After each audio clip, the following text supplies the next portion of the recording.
almost out for summer.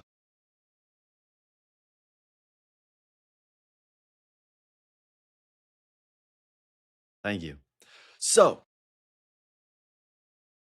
consistently being consistent. That is our topic for this week. And there's a reason for this because without structure, everything is going to crumble. And the reason this is the topic for this week, twofold. One, because school is almost out, if not out for summer this upcoming week. If not, in 2 weeks, at least locally here in Iowa. The other reason is because this past week, I had a conversation with an athlete or retired athlete at every level, from young to middle school, to high school, to college, to pro and retired. And there was one consistent talking point throughout all of that, all those conversations, that stands out for this time right here. And this has also been a topic that I have had in my personal life recently. So that topic is consistently staying consistent, because that is a huge piece of our performance and our mental performance. Because yes, that ultimately comes back to the mental side of our game. I know we might think, oh, we got to do those reps, that's the physical side. Well, it is the physical side, but before it becomes physical, it is actually first mental. And so what we are going to do is break down 3 different ways of mentally being consistent. And it's not even actually mentally being consistent, because the first way is physically being consistent, but it ultimately ties back to the mental performance side of the game. So that's what we have. And I promise you, the third one, you won't really think about it. The first 2, you might, but not in the way that we're going to talk about it. And then at the end, I have a quote from an athlete, and then I have how this is not what people usually think it is. So stick around to the end. I'll make sure we also don't keep this too long, though. So this is actionable for you to use. And if you are new here, my name is Gabe Rummel, founder of the Athlete's Health, creator of It's for Noah Gym. It's mental performance playbook here. These episodes where we break down mental strategies, actionable mental strategies for athletes, or more importantly, to their support, the parents or the coaches, to then apply immediately in practices and games at homes. The reason I say at homes is because we want to get reps of this going. All these mental exercises, it's not like push-ups. It's not like you have to do it for the sport. We can do these at any point. And that is the beauty in this. If you like this episode as we get into it, please give it a thumbs up, subscribe, 5 stars, and share it with someone. Share it with someone who should listen to this, because we are growing, and I love the growth. We've been at this for probably under 3 years now, when we first thought about this idea. So with that, let's get into it. I already told you. Number 1, see this, just got a few notes here. Number 1 is the physical actions. Yes, and physical actions, implementing and meaning, stemming from the mental side of the game. What do I mean by this? Well, our resets, a lot of our resets that we do at TAH through our training, through our funnel, our hourglass, our performance pulses, are physical. For example, our reset button or our snapping out of it. These are all physical traits. These are all physical actions. You can look online and you can look up football player reading a book in between when he's on the field. That is a physical action.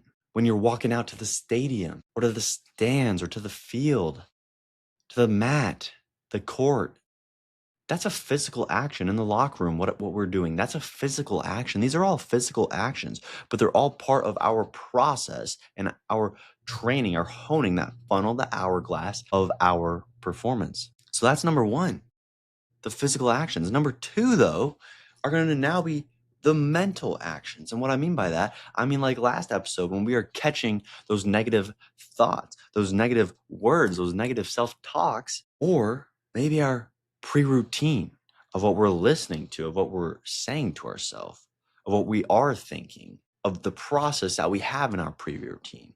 See, these are the mental actions right around our performance, or right before, right after. We can obviously build out long before and long after too. But we're honing in here just on the performance piece, the piece that everyone loves to have action to, loves to have exercises with. So these pieces, the physical and this mental of catching, we're going to use that, catching that negative self-talk from the last episode. So it's fresh for us to use, and not necessarily having a positive talk from it, but having a productive thought from it. If we can be consistently consistent at this, we start to build them up. Rather, if we just do them once or twice and then we kind of forget because we don't have that routine because school's out, well, then your athlete is not going to be able to actually train them and hone them in. It's like a superpower, but you got to hone it.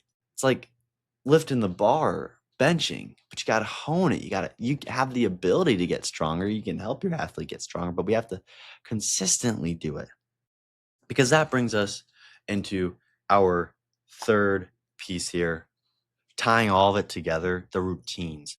I say, how can we make sure we are consistently doing this? How can we make sure we are consistently being consistent? It's the routines. It's the routines that are built throughout the day. You see, we have our performance and practices, and we generally have routines built around that because it's built into them, at least team-wide routines that a team's going to do for warm up, for the first part of practice, to start to conclude practice back in the locker room. Those are all already going to be there, but we can add on to them with the physical actions that we just talked about that not everyone would have, that sometimes coaches don't talk about, that's someone like us gets hired in to help out on the staff, to help out. The mental actions, add it in there, walk through, train it up, strengthen it. But the routines, especially as summer's rolling around and now our student athletes are not in the student part, and it's just the athlete part, the training part, the being hooligans part. I was there once, I understand. The routines can be as simple as when you're brushing your teeth. I mean, that is a routine that the athletes are in, that you are in. We're all in, hopefully, brushing our teeth, but breakfast in the morning, what we're doing the next day, what we're doing at night, what we're doing middle of the day. Are we mindlessly scrolling? Are we working on something? Are we sleeping? See, these are the routines that we can then build out, probably from the center, because everyone likes to hone in on what can we do right away? What skill, what exercise can we have right away? And that goes back to those physical resets or the mental actions. But then we build out from there.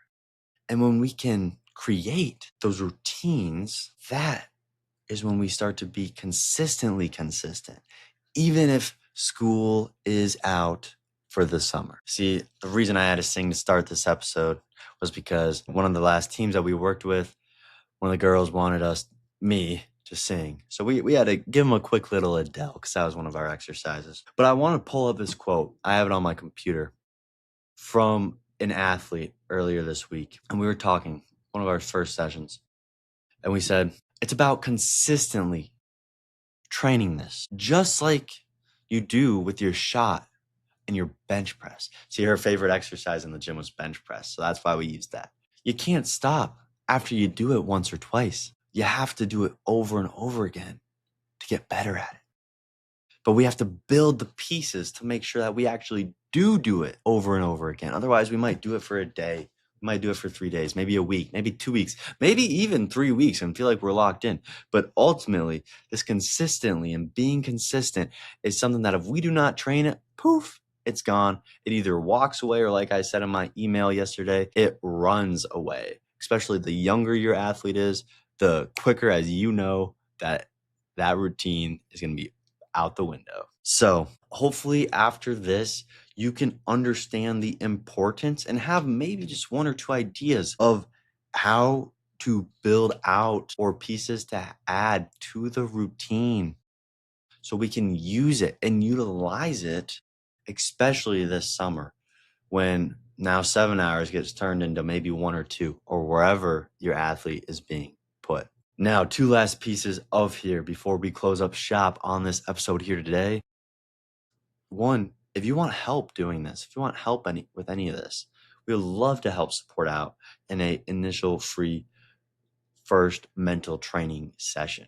Give us a call. Check out any of our resources. We have different ones online at theathleteshealth.com. And otherwise, I wanted to end with this note. I'm often asked, or still comes up in conversation, about, isn't this just positive mindset? Isn't that all it is? Hopefully, we can see from this episode, from the actual physical actions, from the mental actions that we want to always think about, and the routines around them. And then just the routines in general, not even right around your athlete's practice, but from morning to night. These are all pieces that mental performance training help out with, which is why it makes this subject so fun. And with the way life and everything else is moving, it is so important, and it is on the growth, upward trajectory. Once again, my name is Gabe Rummel. Thank you for checking out the Mental Performance Playbook here and helping support it and the Athlete's Health. We will catch you next week. And I was going to say, the Athlete's Health is going to bring on more guests here soon. We just have a lot going on in the background, but we appreciate your support. Thank you. Peace.